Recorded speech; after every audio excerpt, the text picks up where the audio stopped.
We've been hearing for some time now that Iran is breaking.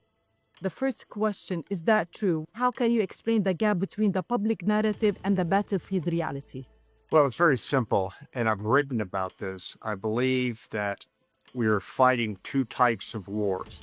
The United States is fighting a war of what we call attrition, where they think that by reducing the number of rocket launchers, by reducing the number of tanks, by reducing the number of radars, as those numbers go down, Iran gets weaker. But that's not the war that Iran is fighting. Iran is fighting a classic war of resistance. Now, in that type of war, and I'll mispronounce these words, but there are two elements of that kind of war, which is muqawama, resistance, and sabor, which is patience. And as you can see from Lebanon, the Lebanese just wait out the Israelis. You remember in 2006, when the Israelis were worn out, they withdrew, and Hassan Nasrallah came out of his hole, and they held a victory parade, even though the entire land was destroyed. And in that type of war, you only have two kinds of people. You have the martyrs who have died, and you have the muqamin, the resistors who are alive. And you look at all the damage around you, well, that's just the physical representation of resistance. It all comes down to patience. And where the United States is not patient, the Iranians are patient. So I like the comparison that you made. So what Iran is doing now, you have Hezbollah also operating back again out of Lebanon, so just to drain out the patience. So there's no winner, no loser. They believe in the al-muqawama and the shaheed and the martyr thing. So it's exhausting and tiring the other party, which is the U.S. and Israel. The Americans are fighting a war of attrition where they think it's all about numbers. Numbers, yeah. Iranians are fighting a war of exhaustion, and they're just waiting for the Americans to get tired of this and leave, as we did from Afghanistan, as the Israelis did from Lebanon, as we did from Vietnam. Okay, so here this takes me to the other question, to the Strait of Hormuz. It's about 21 miles wide, and it has narrowest point, with shipping lanes squeezed into even tighter corridors. How does the geography limit any future U.S. military options? Well, it doesn't limit the options. It's just that right now, the United States does not have the capacity to keep it open. Now, there's military capacity, and then there's commercial capacity. Even if the United States was able to keep it open militarily, it may not be enough for the commercial insurance companies to still want to insure those tankers on the chance that they may get shot up. You're too young to remember, but from 1981 to 1988, Iraq and Iran fought a huge war. And we called it the tanker war because the United States became involved as a non-belligerent, but they knew how important the oil was back then. So they reflagged the Kuwaiti tankers, made them American tankers, and took them through the Strait of Hormuz.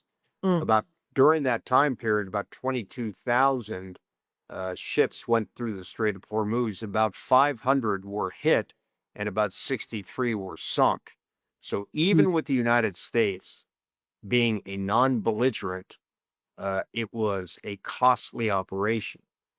So you can imagine how difficult it will be with the Americans as belligerents, as fighters. And even if we come up with a military solution, that may not be a sufficient commercial solution for the ships to go through again. From a military point of view, I want to go make it more narrower military-wise. Iran sits on elevated rocky coastline with direct line of sight. We know that the U.S. ability in the war is so strong. Is there any option that the U.S. will have boots on the ground to resolve this? Yeah, well, first of all, I think it's important to understand that in many ways the geography doesn't matter except that it's 20 miles. But the Yes. great threat to the ships is not having to do with the geography, but it has to do with the capabilities that the Iranians have. They could drop mines, and more importantly, they can use missiles. And even more important, they have a huge speedboat fleet, Mm-hmm. which are like, we call them Boston whalers or cigarette boats. Every one of them can run up against the ship and fire its missiles, like happened with the USS Cole. So the real issue is the threat to the shipping is in some ways the missiles, but very much the mines and the speedboats. So how do you defeat all of them? The easiest to defeat are the missiles because we have anti-missile. Uh, it is more difficult because they have thousands of speedboats, and we need a persistent, unblinking eye of intelligence to let them know when they're coming. Mm. But in the mines, it's remarkable because the United States doesn't have the capability to do mine clearance operations. We have very few ships, 4 to be exact, that have the capability, and you need far more. And I just finished writing an article about why we need the Allies, and we need the Allies primarily because they have the mine countermeasure ships. This is a very interesting element, needing the allies for that. Could you elaborate a little bit on that, on this part? Sure. Well, first of all, American ships are warships for the most part. To clear mines, to do mine countermeasure, your ship, so it doesn't magnetically attract a mine, it has to be a wooden hull. And the U.S. Navy we had 14 of these ships in the tanker war. We only have 4 of them now, and 3 of them are in Japan. Mm-hmm. The Germans, the French, and the British had very, very large number of these ships that can not only identify where the mines are, but can actually do the countermeasures to blow them up, to get them out of the way, so on and so forth. We have helicopters that can fly over the water and identify them, and but we only have 1 or 2 ships that actually, once you identify them, can get close enough to remove them without them getting blown up as well. So it's a very, very technical type of military operation.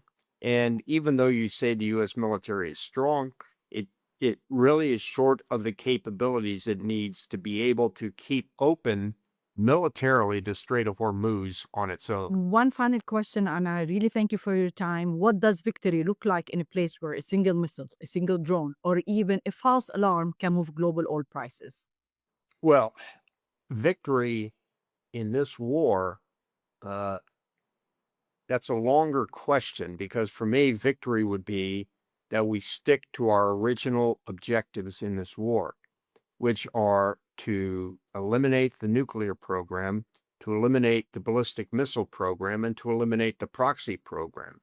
But the Iranians have been very intelligent about this. They've shifted the war from those core issues of importance to the United States, and they've said, we're not going to talk about that. We're not going to fight you on your terms. We're going to fight on our terms. That means closing the Strait of Hormuz. And you are Mm. right. Uh, one missile, one speedboat, one mine can disrupt international oil supplies. We talk about the war of decapitation that the Israelis have been used going against the key leaders. Do you understand the term decapitation? Yes, of course. Right. So they're fighting a war of regime decapitation, and the Iranians are smart. They're now fighting a war of economic decapitation by taking the Strait of Hormuz and putting that pressure on the world oil prices. So what you're saying is very interesting, because how I see it, they did kill most of the leaders in Iran, but Iran's system, is it regenerated horizontally, not vertically? Well, I think the best comparison there is what the Israelis did to Hezbollah.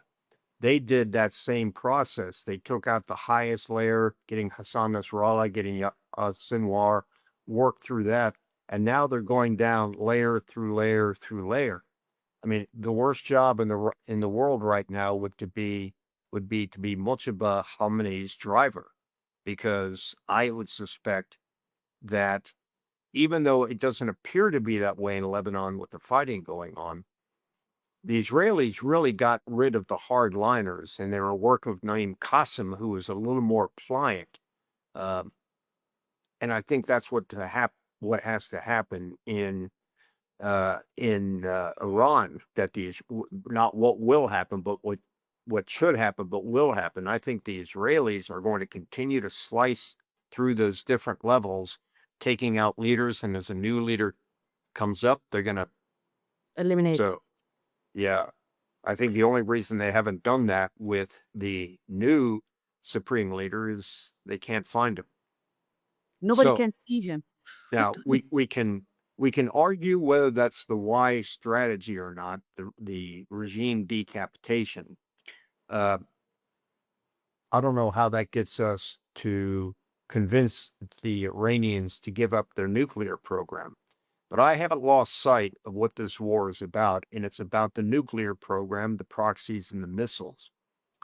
And just because the Iranians have diverted that goal of the Americans down to the Strait of Hormuz, and other objectives keep coming up, regime change, so on and so forth, I think we've got to keep our eye on the ball for why we went into this war, so that when we finish, we achieve those objectives, not other objectives.